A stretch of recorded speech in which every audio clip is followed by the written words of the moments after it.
Paz e graça para você ligado na Rede Internacional de Televisão. Estamos iniciando o seu programa de reflexão, entrevistas e debates de todas as noites da semana. O assunto hoje é para lá de difícil e complicado. Engraçado, né? O livro de Romanos, na Bíblia, sempre suscitou coisas muito, assim, fortes. Já mudou a vida de gente como Lutero, por exemplo, que acabou mudando a vida do mundo com a Reforma Protestante. Eu mesmo, quando indagado sobre o meu capítulo predileto da Bíblia, respondo sem medo de errar. Romanos capítulo 8 é um texto que sempre me emociona, sobretudo na parte final, quando o apóstolo Paulo diz que absolutamente nada nos pode separar do amor de Deus que está em Cristo Jesus, nosso Senhor. Mas, logo depois dessas palavras tão sublimes, o apóstolo começa um capítulo que, na minha opinião, é o capítulo mais tenebroso de toda a Bíblia.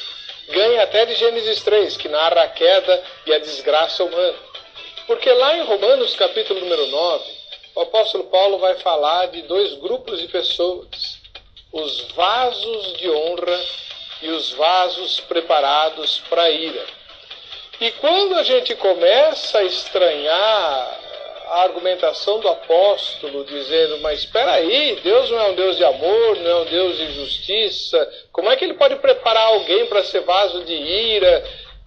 Imediatamente o apóstolo, parecendo nos ouvir, diz, escuta aqui, quem você pensa que é? Como é que o barro vai dizer para o oleiro, por que me fizeste assim? Quem és tu, homem, que a Deus retrucas? Diz o apóstolo. Todas as vezes que eu leio Romanos capítulo 9, o meu coração se aperta. E a minha mente fica a indagar, mas é assim mesmo ou deixa de ser? Isso não acontece só comigo. E não acontece só hoje. Há 2000 anos que o texto de Romanos 9 e também os capítulos 10 e 11, à luz do restante das Escrituras, chamam a atenção para a questão da predestinação em relação ao livre-arbítrio. Ao longo da história da cristandade, dois grupos se formaram em torno dessa questão. O grupo calvinista, que, reinterpretando as palavras de Agostinho, entende que Deus, na sua absoluta soberania, elegeu homens para a salvação. E o grupo arminiano, que se opõe à ideia de que Deus escolha de antemão aqueles que hão de se salvar, permitindo que o homem decida por ele mesmo se ele quer ou não a salvação. São os discípulos de Tiago Armínio, ou Jacob Armínio, depende da versão utilizada. O fato é que Romanos 9 está aí do jeitinho que Paulo escreveu. Calvino, Armínio, seus seguidores e dissidentes vêm discutindo a questão ao longo dos séculos e nós queremos entender o seguinte: se a predestinação nos moldes calvinistas está errada, como explicar aquilo que Paulo escreve no capítulo número 9 de Romanos? Está no ar o Vejam Só.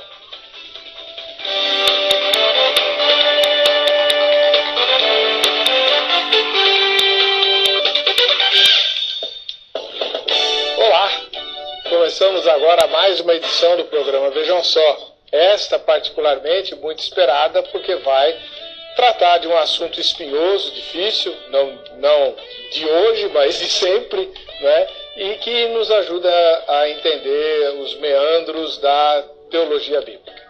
Costumo dizer para os meus alunos de teologia que Paulo fala lá em Coríntios sobre leitinho para aqueles que são novos na fé. E eu sempre quis saber o que não era leite, porque na minha igreja só se pregava leite, né? Eu queria muito saber o que era uma comida mais densa. Então, se você quer um exemplo, Romanos 9 é uma feijoada muito mal cozida, diga-se de passagem, pesada e de digestão muito difícil.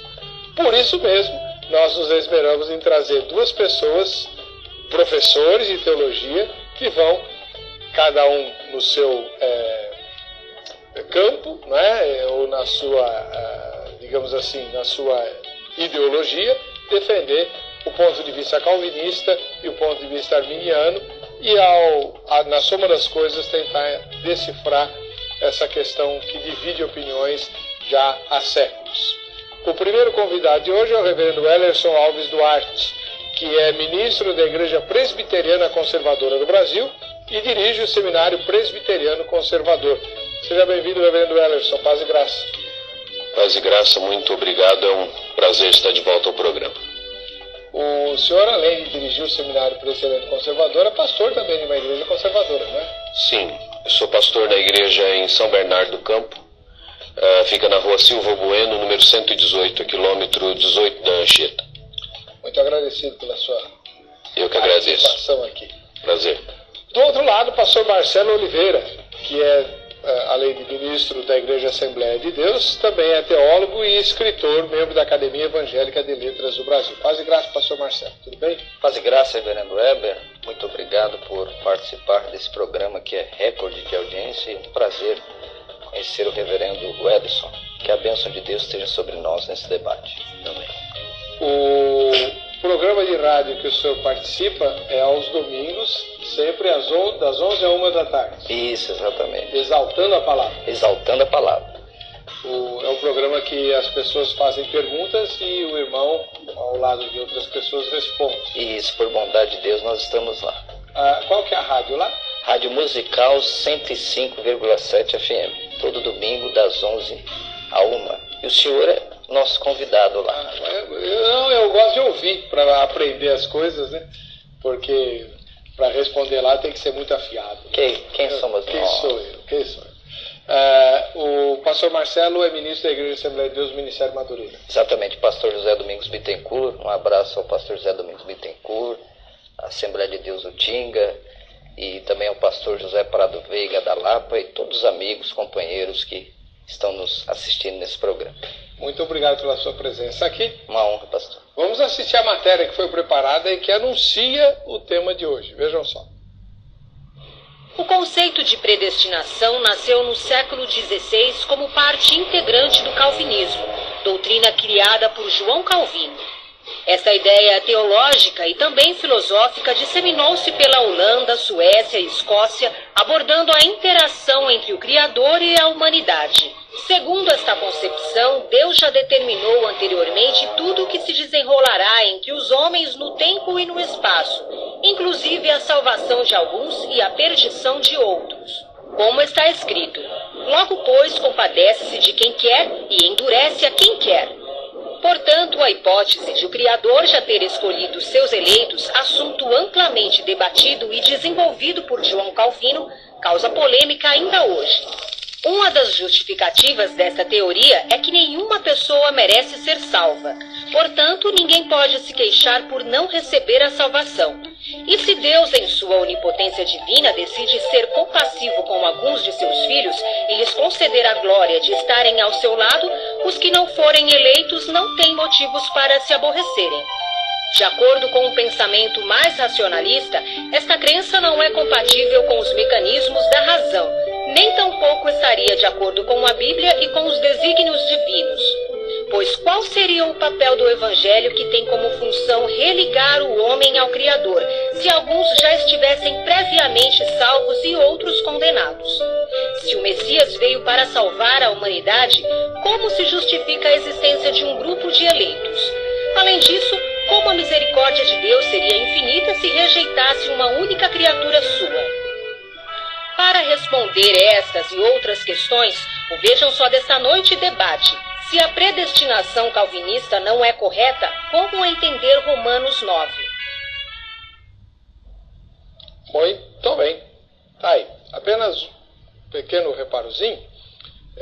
A doutrina da predestinação não foi criada por Calvino e nem apareceu só no século XVI. Ela é ensinada nas Escrituras do Novo Testamento. A palavra predestinação está no texto sagrado, né? A palavra eleitos também está no texto sagrado. E o que se discute é o que elas significam, né? E antes de Calvino, bem antes, por sinal, muitos séculos antes, já Agostinho havia abordado de alguma forma essa questão quando falou da soberania de Deus. Bem, reverendo Ellerson Alves Duarte, na sua primeira fala, queria que o senhor, como representante de uma denominação calvinista na sua raiz, nos explicasse se o senhor tem algum problema com a questão de Romanos 9 e se é mesmo o que o texto diz. Deus criou vasos de ira e vasos de honra.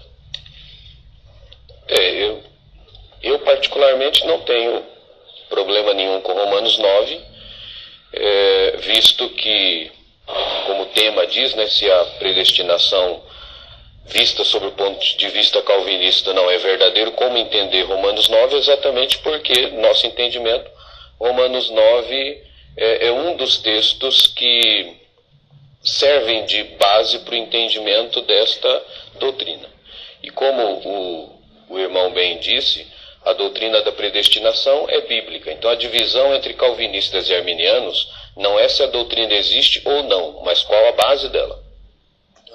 Que para calvinistas a base é a soberana vontade de Deus e para arminianos é a presciência de Deus. Então essa na verdade é a questão que nessa matéria nos divide, né? Essa é a perspectiva diferente entre nós. Para o senhor, Romanos 9 fala de soberania ou fala de presciência? Soberania. Soberania. Muito bem. Eu gosto da sua capacidade de síntese, Reverendo. Eu sou seu fã. Isso aí. O senhor consegue rapidinho. Maravilha. Pastor Marcelo Oliveira, ele agora representa o outro lado, né? Como teólogo, ministro da Igreja Assembleia de Deus e escritor. Se na sua primeira fala, no próximo bloco o senhor poder sustentar, se a interpretação calvinista da predestinação está errada, como entender Romanos 9? Reverendo Weber, nós sabemos que, como o senhor disse, a carta de Paulo aos Romanos é mais que uma carta, é um tratado teológico, a ponto dos eruditos dizer que Paulo parece como subindo as cordilheiras do Himalaia. E essa carta influenciou tanto, como o senhor disse, Agostinho, quando estava no jardim de Alípio, e aquela criança deu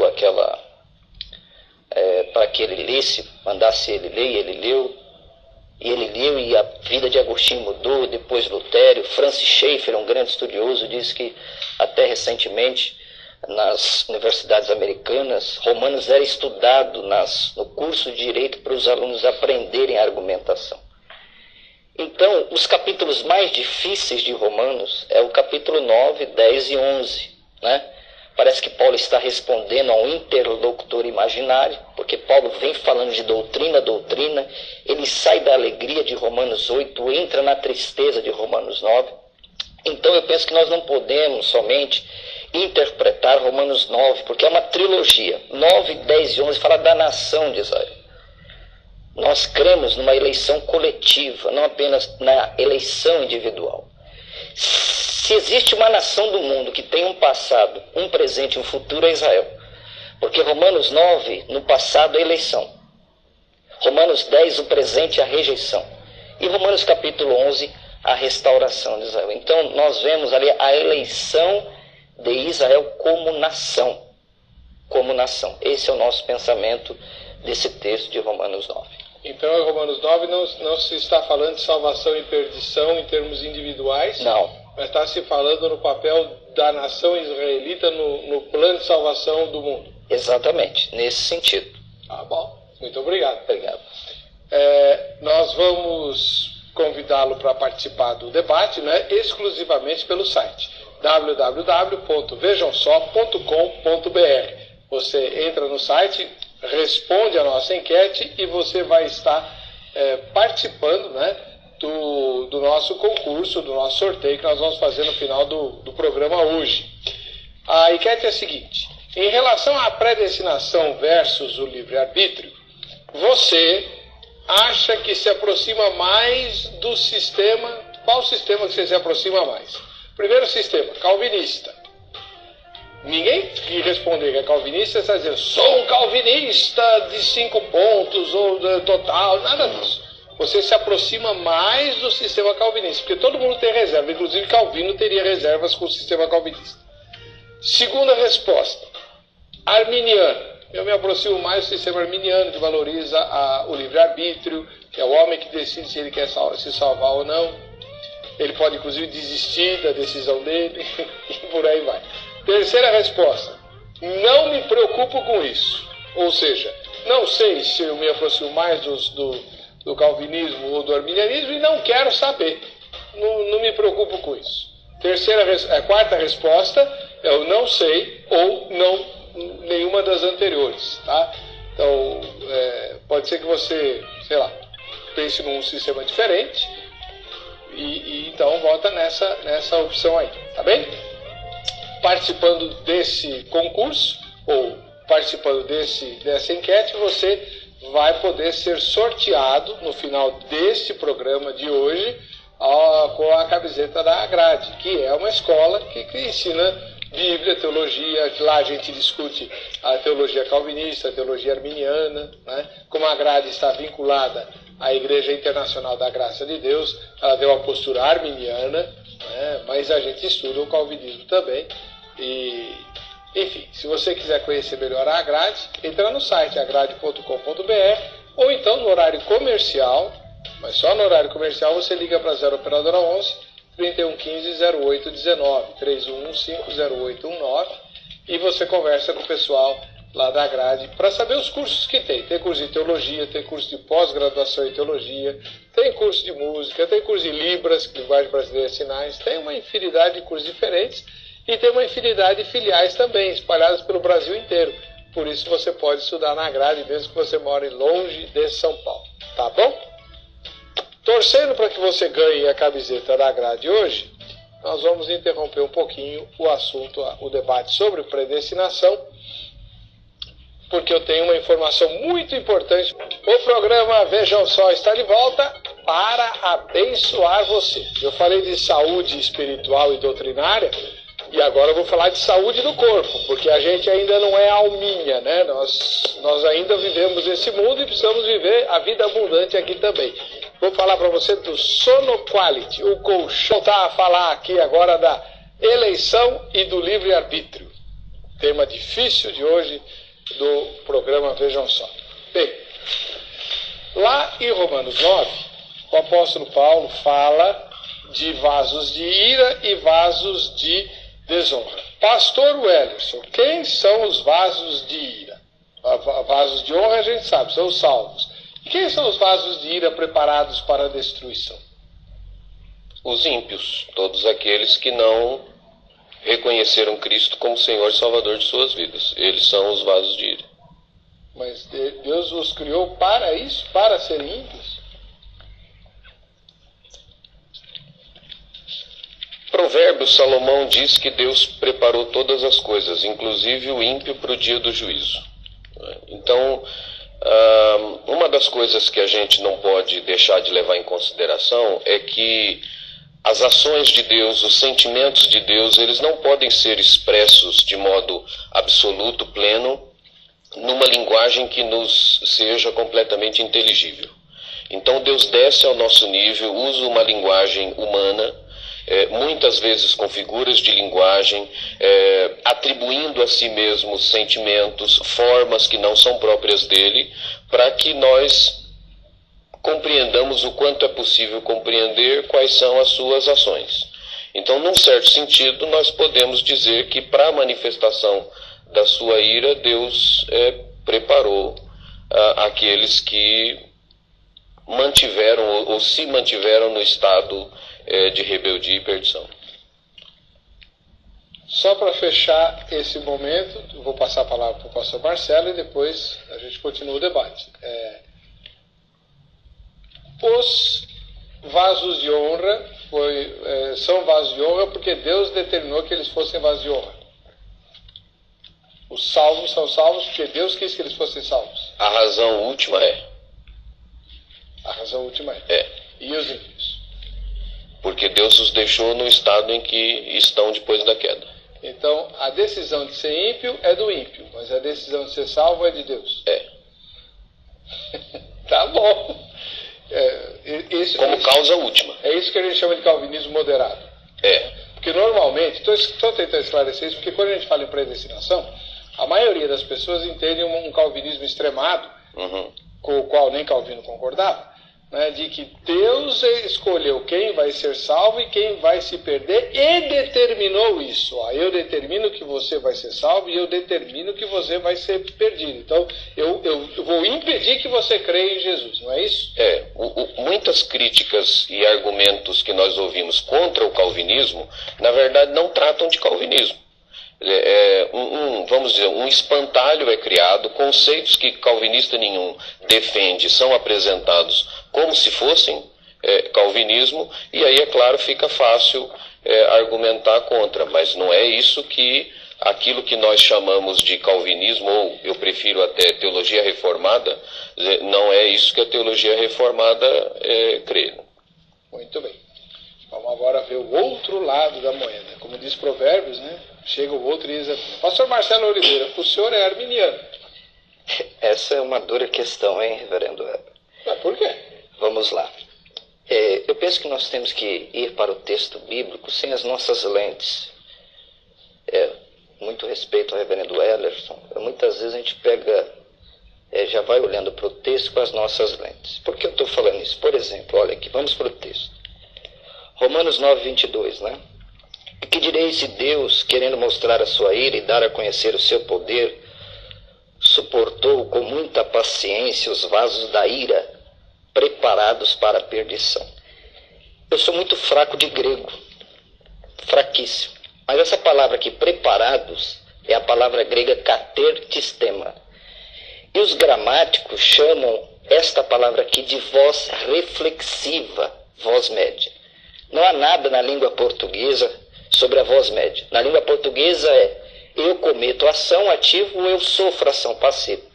Então a ideia aqui não é que Deus preparou. A ideia do original é essa. A voz média na língua grega é a pessoa a si mesmo prepara.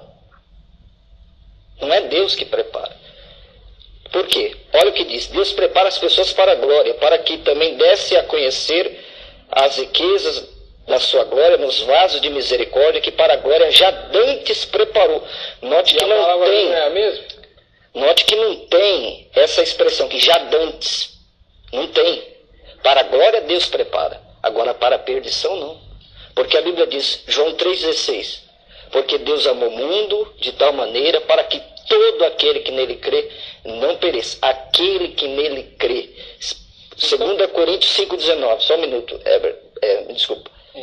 Deus estava em Cristo reconciliando consigo o mundo. Não apenas, Deus não quer salvar apenas os eleitos, Deus quer salvar a todos. É uma oferta da graça. Agora a pessoa recebe ou não recebe. Isso é arminianismo. Sim. Então o senhor é um arminiano. Olha. É que eu sei. Aquilo que eu falei, rótulo é um problema. Ninguém se diz totalmente calvinista, nem Calvino falaria isso. Uhum. E ninguém se diz totalmente arminiano, nem Armínio falaria isso. Aliás, Armínio foi calvinista. Antes de se tornar arminiano. Para complicar tudo. Todos nós temos reservas, aqui ou ali e tal, mas em termos gerais o senhor crê que a salvação é uma opção dada ao homem. É uma oferta da graça, entendeu? Acho que o problema maior entre calvinismo e arminianismo é assim.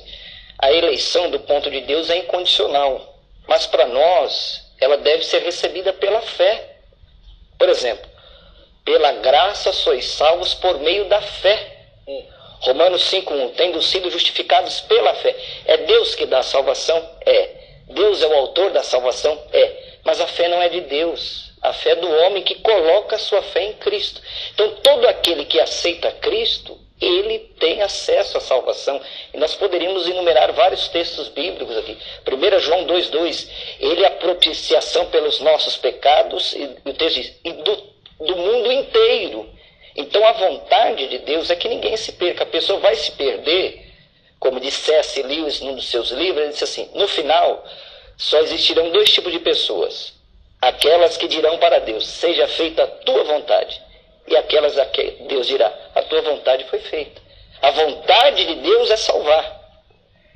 A vontade de Deus é salvar. Agora a pessoa não recebe por causa dela, não porque Deus a predestinou para ele. Porque aí nós vamos entrar no caráter... Para a salvação. Para a salvação aqui sim. Deus quer que todos se salvem. Não, então, mas pelo texto, todos seriam predestinados para a salvação, só que nem todos querem, então nem todos serão salvos. É isso. Exato. Mas não é o que o reverendo Wellerson está falando. É. O reverendo Wellerson defende um outro ponto de vista. Os perdidos todos são. Deus deixa os perdidos quietos lá. E elege dentre eles aqueles que ele quer salvar. É isso, reverendo? Em primeiro lugar, quero dizer o seguinte, que todos nós, todo crente sincero, estudioso da Bíblia, se esforça para ler o texto bíblico sem nenhum pressuposto. Mas ninguém consegue fazer isso. Todos nós temos pressupostos. Né? Se tirasse Tarzan da selva, ele viria com os pressupostos que ele recebeu na selva. Então, é claro, a gente busca corrigir pressupostos, mas todos nós temos. E quando eu me coloco como calvinista, eu não estou dizendo que eu leio a Bíblia a partir desta perspectiva, mas que eu me identifiquei nessa perspectiva a partir da leitura que tenho procurado fazer da Bíblia e, aliás, sempre aberto. Meus alunos sabem disso, eu tenho alunos arminianos, dou aula em faculdade onde a gente tem alunos arminianos e todos sabem que eu estou aberto a ser convencido do contrário, porque a minha busca é pela verdade. Quando eu leio esse texto e mais uma série, nós estamos nos concentrando nisso porque é o tema, né? Mas há uma série de outras passagens. A partir do verso 19, né, o Paulo já começa dizendo o seguinte, de que se queixa ele ainda, pois quem jamais resistiu à sua vontade? Quem jamais resistiu à vontade de Deus? Alguém pode resistir à vontade de Deus? Paulo, nessa pergunta retórica, está dizendo que não. Então ele diz, quem és tu, homem, para discutir isso com Deus? Porventura pode o objeto perguntar a quem o fez, por que me fizeste assim? Ou não tem o oleiro direito sobre a massa para do mesmo barro fazer um vaso para honra e outro para desonra? Quem fez? O oleiro. Quem é o oleiro? Deus. Então é ele quem faz. Porque a sua vontade não pode ser resistida. O senhor nunca ficou revoltado com esse texto, não? Não. Revoltado, não. Com muitas dúvidas, porque eu acho que quando a gente trabalha em sistemas, nós não temos um sistema teológico que tenha resposta para todas as perguntas e resolva o problema. Agora, o senhor matou o programa. Não. Tirou a minha fala do fim. Porque esse é o grande Desculpa, drama. a gente deveria ter combinado no início. Né? Eu estou brincando.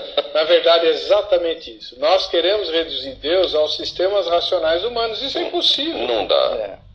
Não Por dá. isso que ele não cabe. Claro, não há um sistema lógico, racional, que resolva todos os problemas. A teologia não resolve os problemas. O que a gente faz é, na nossa perspectiva, optar por aquele ponto que traz menos problemas. E não necessariamente por aquele que resolve. Como é que você resolve o problema da Trindade? Esse é outro assunto. Pois é só um exemplo. Bom, Flávio Santos de Ananindeua, no Pará. Paz e graça a todos. Eu acredito, pastor Heber e convidados, que nós não podemos acreditar em um sistema e desacreditar no outro. Teologia do livre-arbítrio, porque existem aqueles que foram predestinados por Deus, tais como Abraão, Moisés, José, Davi, chamados para liderar. E aqueles que por livre vontade querem fazer parte desse exército, são os soldados. A questão de se não querer aderir à visão divina, a predestinação, não passa de mero formalismo religioso. Alguns fazem uso do texto de Jeremias 18, de 1 a 10. Ora, aqui não fala de salvação eterna. Não sou calvinista, mas concordo com essa visão, biblicamente falando. Eu não sou calvinista, mas concordo com eles. Enfim, é complicado, é difícil mesmo. Nilson José Santana, de Itabuna, na Bahia. Pastor Heber e convidados, a graça e a paz do Senhor Jesus. Na verdade, predestinação e livre-arbítrio são duas irmãs que se beijam, mas não se mordem. São duas linhas de pensamento que, à luz dos entendimentos, só se encontrarão no infinito. A predestinação é um fato bíblico incontestável. O livre-arbítrio também. Como? Dentro da sabedoria de Deus. Deus é uno e trino ao mesmo tempo, não é?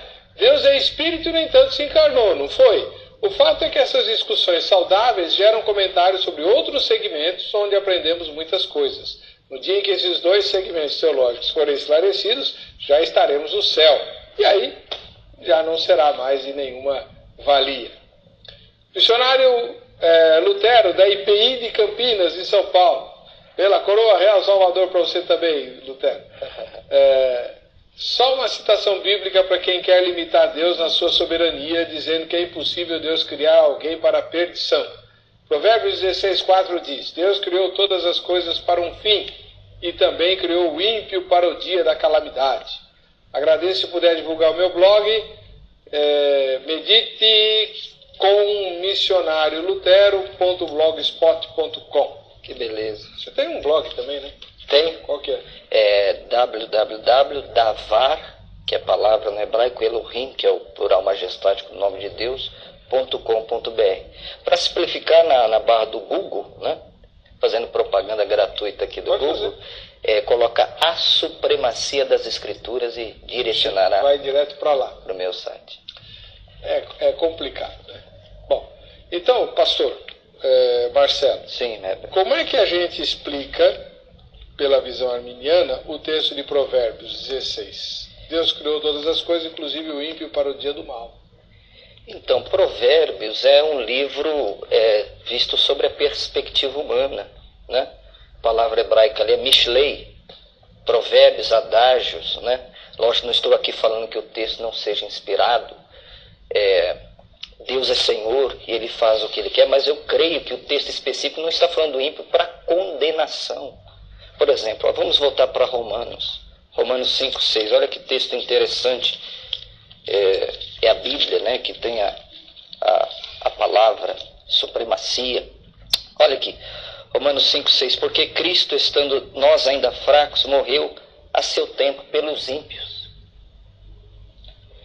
Então, se o texto de Provérbios está dizendo que criou para o mal, então para que o eterno, que Jesus é eterno, se encarnou, vai morrer pelos ímpios? É isso que eu não consigo entender. Colocar a salvação somente para os eleitos e não dar a salvação para outros. Você está entendendo? Eu estou dizendo. Romanos 5:6, porque Cristo, estando nós ainda fracos, morreu a seu tempo pelos ímpios. Muito bem. Como é que o senhor vê isso, reverendo Ellerson? Não tinha justo para ele morrer. Inclusive os eleitos nascem ímpios. Todos os eleitos são ímpios também. Todo mundo nasce ímpio. Então Cristo nasceu e morreu por ímpio. Ele só tinha ímpio. Né? Os eleitos são ímpios. Agora, na medida em que esse ímpio se converte, torna-se justo. Aí deixou de ser, foi justificado com base na obra de Cristo. Agora, o texto de Provérbios está falando que ele preparou pro dia do juízo. Quer dizer, o ímpio aí está sendo direcionado para um dia específico, um momento específico, então é um grupo específico. O ímpio que morre ímpio, esse é o sentido. Do seu ponto de vista, Romanos 9 e Provérbios 16 estão tratando do mesmo assunto. Do mesmo assunto. Os vasos de desonra. Tá bom. Eu vou chamar um intervalo, a gente já volta já com Vejam Só.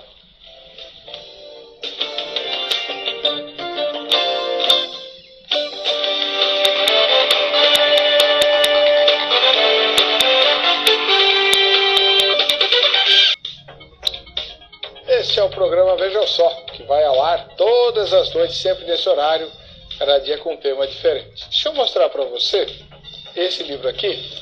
Personagens Esquecidas da Bíblia. É um livro de autoria do pastor Marcelo Oliveira, né? Inclusive tem o prefácio do Dr. Shed, onde ele faz um estudo, né? Cada capítulo é um personagem que normalmente a gente nem lembra que está na Bíblia, né? Fala o nome do mais esquisito. Apeles. Sabia que tem uma pessoa chamada Apeles na Bíblia? E aí o pastor Marcelo faz uma meditação em torno da personagem e tudo, né? Usando exatamente como ponto de partida o fato dele não ser famoso. A gente só fala em Pedro, João, Paulo, Tiago, Noé, Abraão, né? Mas tem muita gente esquecida, né? Posso citar alguns? Claro. Por exemplo, Benaia. Benaia é uma das biografias mais interessantes da Bíblia, reverendo Ellerson. Ele enfrentou um leão numa cova num dia de neve. o pior dos inimigos, no pior dos lugares, na pior das circunstâncias. E por causa desse feito, ele se tornou comandante da guarda de Davi. Viu só? Andrônico e Júnias, Febe, não sei se o senhor já ouviu alguma mensagem sobre as filhas de Zelofeade. Eu não, nem do pai dela. Então tá aí. Muito obrigado, viu, reverendo? Deus abençoe. No site vejamsó.com.br você tem o contato do pastor Marcelo, se você quiser convidá-lo, comprar o livro, etc. Deixa eu ver. Foi feita uma pesquisa lá no Shopping do Povo sobre o tema de hoje. Vamos ver o que foi apurado. Vamos lá. Você acha que a predestinação formulada por João Calvino é correta? Não. E por quê? Concordo. Acho que uma vez salva, não sempre é salvo, porque a salvação, ela é gradualmente, você busca por ela cada dia. Eu não concordo com a opinião dele, que na verdade é uma opinião dele, né? Então eu não concordo. Só por causa disso mesmo, que a salvação, você busca por ela cada dia. Deus que escolhe as pessoas para salvar. Eles já são predestinados a ser salvos. Tem muitos cristãos que estão firmes na fé, daí a pouco desvia, né? E se nesse intervalo Jesus vier? Se ele não voltar novamente para os pés do Senhor, ele não vai subir, ele vai ficar.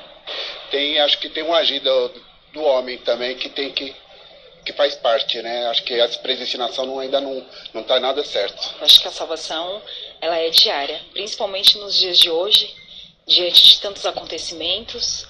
As pessoas estão até negando a sua fé, então como que eu posso ter certeza da minha salvação se eu mesmo posso me corromper e abandonar o Senhor por nada?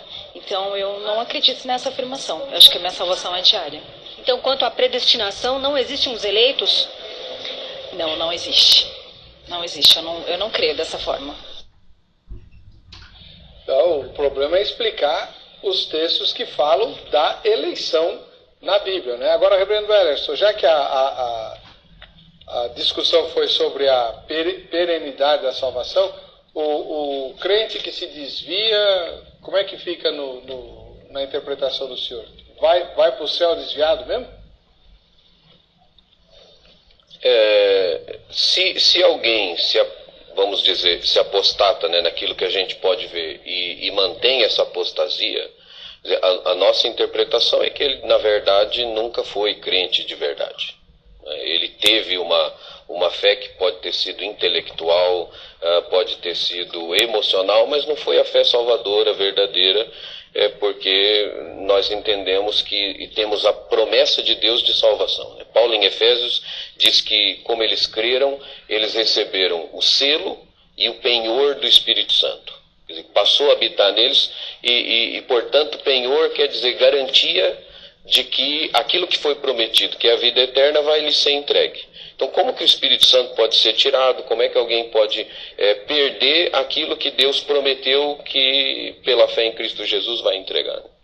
Então, o verdadeiro salvo, se ele cair, ele volta para Deus. Sim. Volta. Nem que seja na marra. De alguma forma, volta. Bom. Moisés, que mora em Santa Rita, Minas Gerais, diz assim: é claro na Bíblia que Deus quer a salvação de todos. E Romanos capítulo 10, verso 13 diz: porque todo aquele que invocar o nome do Senhor será salvo. Isso é uma mentira? Será que mesmo invocando, ainda assim será perdido simplesmente porque não foi predestinado para a salvação? Deus é justo. Tudo que fere a sua justiça está totalmente equivocado. Reverendo Wellerson, o Moisés... Está errado? O Moisés aqui, o internauta, não dá. Pelo que ele entende como calvinismo, tá. Porque no calvinismo não prega que a pessoa é salva porque ela é predestinada. Como é que é? Ela não é salva porque ela é predestinada, ela é salva porque crê. É porque invoca. Mas quem invoca e crê? O predestinado. Reverendo, não vem com joguinho de palavras. Não é joguinho de palavras. Efésios, ele diz que Deus nos elegeu, nos predestinou para a semelhança do Filho. Esse é o objetivo, esse é o propósito. Certo. Agora, como é que você é alcançado? Por exemplo, quando as pessoas argumentam de que a predestinação é verdade, nós não precisamos pregar o Evangelho. Tá. Entendi. Exato. Agora, Calvino, que é tido como formulador, foi um dos maiores incentivadores de missão Porque a salvação só vem pela No seu fé, tempo, é pelo claro. ouvir a Como é palavra. que você descobre os eleitos? É através da pregação do Evangelho. Agora, quem vai invocar? Os eleitos. E aí vão ser salvos, claro. Mas aí que tá. O que o Moisés está dizendo é o seguinte: imagine que alguém não predestinado invoque o nome do Senhor. Ele vai ficar perdido? Não, porque não é possível invocar, ele está morto. Como assim? Sua inclinação é para o pecado. Essa é sua inclinação natural. Porque se eu entender de modo diferente, Se então... Deus não elegeu, o homem por si só jamais vai se interessar por Deus. Não vai. É isso que o senhor está dizendo. É isso. Tá, entendi. Efésios 2, 1 a 10. Isso. Pastor Marcelo Oliveira, a sua opinião qual é a respeito disso? Olha, essa é a grande dificuldade nossa, conciliar essa soberania de Deus com essa liberdade humana. É irreconciliável. Então, me lembrei agora de um exemplo, que perguntaram uma vez para Charles Spurgeon, como é que o senhor concilia a soberania divina e a responsabilidade humana? A resposta dele: eu não reconcilio amigos. Então, Deus é soberano, mas eu penso, biblicamente, reverendo, que a responsabilidade humana tem a sua parte. Tem a sua parte. Por exemplo, o reverendo citou Efésios, né? Nós estamos mortos. Por exemplo, quando Adão pecou, a Bíblia diz que, a Bíblia diz, vamos contextualizar, você não peca porque você vai morrer. Ele morreu. Espiritualmente, ele pode até ter morrido, mas mesmo assim ele conseguiu ouvir a voz de Deus. Ouvi a tua voz e tive medo. Então eu creio que essa imagem de Deus não está totalmente destruída. Entendeu? Há alguns vislumbres que a pessoa pode ver. Eu acho que o diferencia nós da fé reformada é que para os calvinistas parece que a regeneração vem primeiro e para nós a fé. Não parece, então, para eles a regeneração, para nós a fé. Então eu creio que mesmo o homem, o caso de Adão, parece que Tiago, deixa eu me ver aqui, reverendo, Tiago 3, 17, ou deixa eu me ver. Mas a sabedoria que vem do alto, primeiramente pura, pacífica, moderada, tratável, cheia de misericórdia, de bons frutos, sem parcialidade, sem hipocrisia. Ora, o fruto da justiça semeia-se na paz para os que exercitam a paz. Bem, não sei se era esse texto, mas eu creio assim, como disse, o homem, ele ainda consegue ouvir a voz de Deus. Todos estão em igualdade de condições em termos de responder positivamente ou negativamente ao convite do Evangelho. Isso. No sistema calvinista, só os eleitos vão despertar para a palavra. Exatamente. Isso, você sintetizou brilhantemente. O Flávio Ribeiro, de Cabo de Santo Agostinho, em Pernambuco. Nosso egoísmo é tão grande que tentamos roubar a glória de Deus até nessas horas. O arminianismo traz a glória da salvação para o homem. Ele é quem escolhe, ele é quem merece, ele é quem permanece, ele que é o grande vitorioso. Isso só faz do homem ser mais arrogante. O calvinismo dá a glória àquele que tudo faz. Quer comentar? Não, a glória é de Deus, como eu disse, é Deus que efetua a salvação. Mas nós tem vários textos, aqui não dá tempo, né reverendo Heber, de ficar citando. Olha aqui, deixa eu ver se eu acho um texto aqui. João capítulo 7, 17. Se alguém quiser fazer a vontade dele, pela mesma doutrina conhecerá se ela é de Deus ou se de falo de mim mesmo. Se alguém quiser fazer a vontade de Deus. Tá? Então é isso. Acho que o grande problema é a gente tentar reconciliar a soberania divina com a responsabilidade humana. É um mistério, mas não é uma contradição. Está acima da nossa razão, mas não é contra a nossa razão. Então, agora, reverendo Ederson, sobre isso que o pastor Marcelo acabou de falar, a doutrina da eleição, né, ela se limita à questão da salvação. Ou Deus já elegeu tudo que o salvo vai fazer, como ele vai pensar, as decisões que ele vai tomar? O sistema ele é mais amplo. Quer dizer, nós chamamos a eleição e a predestinação, na verdade, elas estão dentro de um capítulo da teologia sistemática que nós chamamos da doutrina dos decretos, que é o eterno plano de Deus para todas as coisas, né, que estabelece que Deus planejou não apenas os fins, mas inclusive os meios através dos quais estes fins serão alcançados.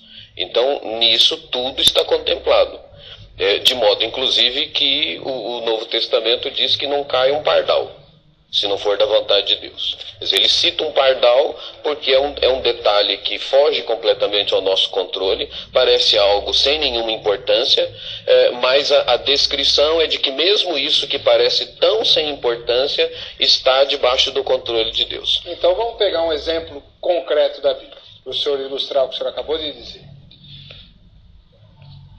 Caim e Abel, os dois primeiros seres humanos nascidos no planeta, porque os anteriores foram criados, né? Vieram de Deus. Adão e Eva vieram diretamente de Deus, e Caim e Abel não, nasceram no planeta. Deus planejou a morte de Abel usando Caim como assassino?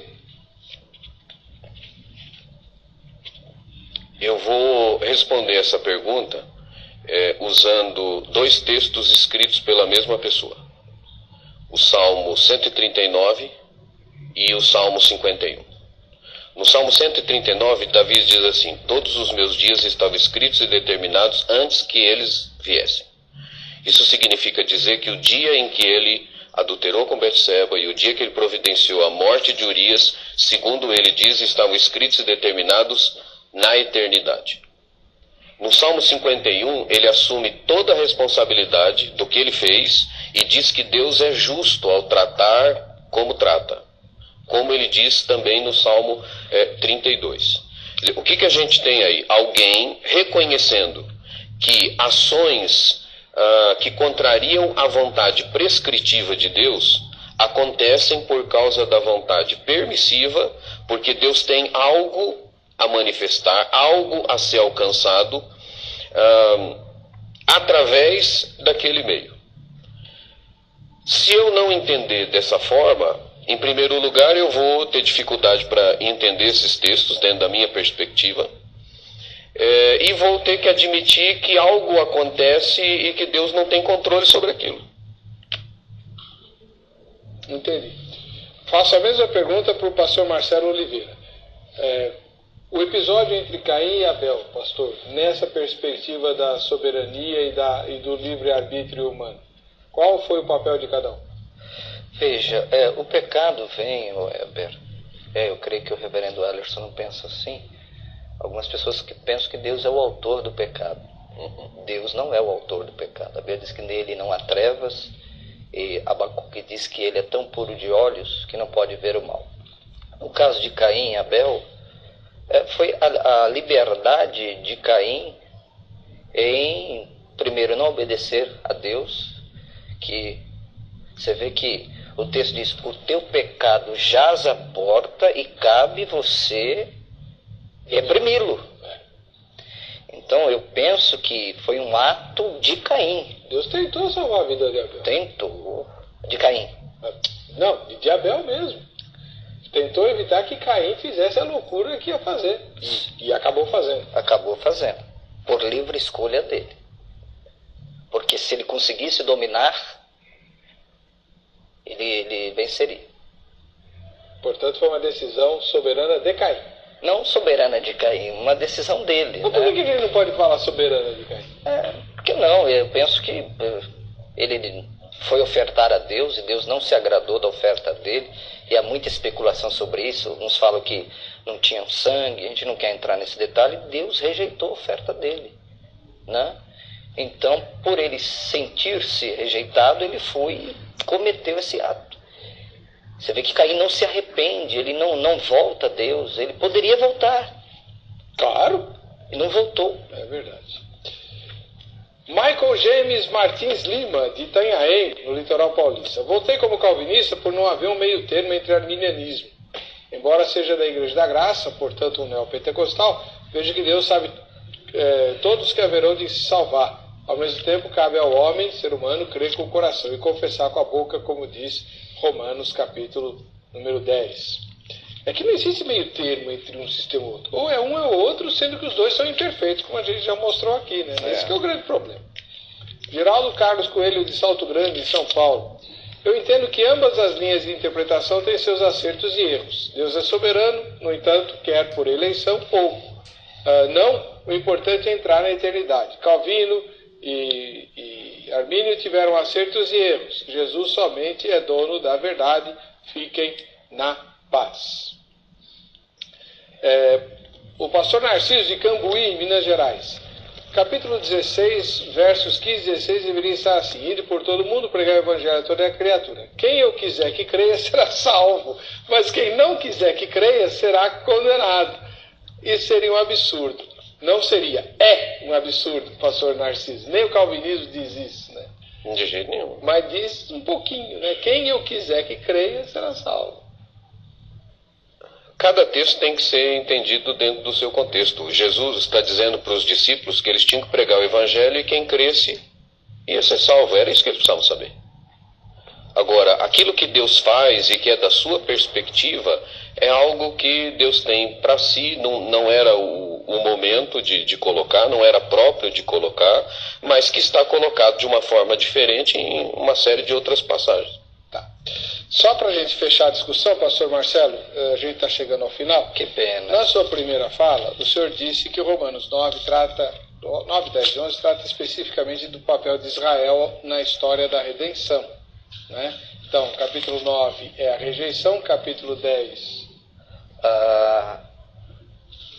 Capítulo 9 é a rejeição, capítulo 10 o presente, né, a responsabilidade de Israel diante de rejeitar ou não a eleição, e o capítulo 11 é a restauração, onde Paulo fala que todo Israel será salvo, né? Mas, bem rapidinho, pastor, como é que pode ser isso se na argumentação de Romanos 9, Paulo fala de Esaú e Jacó é o pai de Israel, aliás, o nome dele muda para Israel, né? E no texto Jacó é o eleito e o rejeitado é Esaú. Então, por que explica assim? Por causa do sentido de corporatividade do Antigo Testamento. Por exemplo, quando vai nascer os gêmeos, diz assim: 2 nações estão no teu ventre. Outro detalhe interessante, olha o que o texto diz aqui, o verso 12: o maior servirá ao menor. Isso não aconteceu, pois Esaú herdou todos os bens de Isaac e jamais serviu a Jacó. Nós não temos isso no Antigo Testamento. Esaú herdou todos os bens de Isaac e jamais serviu a Jacó. É o sentido de corporatividade na Antiga Aliança. Por exemplo, Josué 7,11.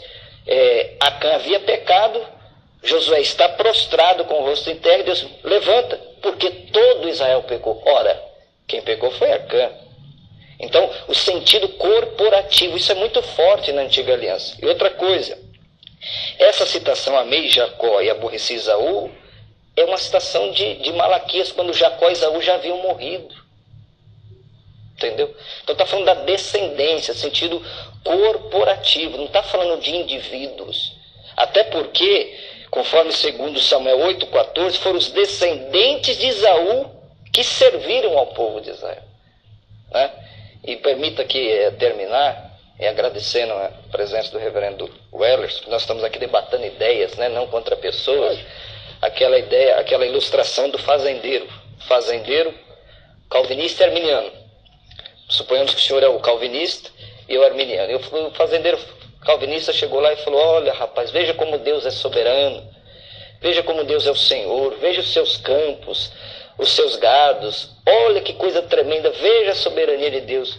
O arminiano pegou e respondeu e falou assim: rapaz, você precisava ter chego aqui quando Deus não cuidava desse campo aqui, dessa fazenda aqui. Tudo estragado. Então eu acho que é isso, esse é um grande mistério da Bíblia, né? A soberania divina, a predeterminação divina com a liberdade humana. Deus abençoe, muito obrigado pelo convite. Eu que agradeço a presença dos dois, né, dos dois teólogos que aqui estiveram, o reverendo Wellerson e o pastor Marcelo. E o contato deles está no site vejamsó.com.br.